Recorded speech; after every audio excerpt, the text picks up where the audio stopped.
Hello mga kakabsat!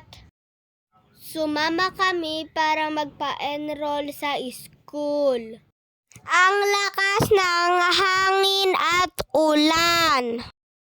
Dahil first day of enrollment, ay may orientation munang gaganapin sa third court.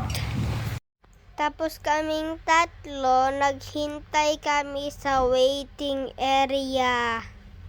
Nang natapos na yung parent orientation, tapos nagpunta na kami sa kanyang-kanyang paaralan.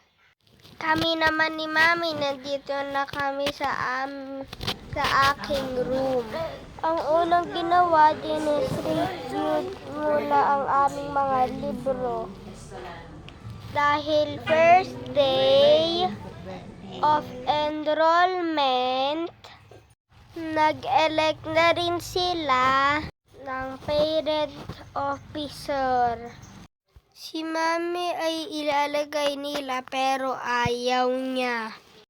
Nung natapos na kami, pumunta na kami sa classroom ni Ate Yana.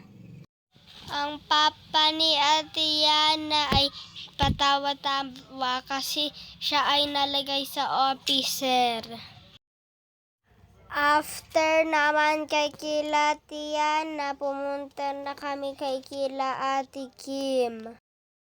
Election of parent of officer rin sila. Tapos sinahantay namin sila. Ako naman ay naglalaro sa playground. Takbo dito, takbo doon. Kinukulit ko si Mami para maghanap ng salagubang. Pero sabi niya ay wala na kasi tag-ulan na. Summer lang daw lumalabas ang salagubang.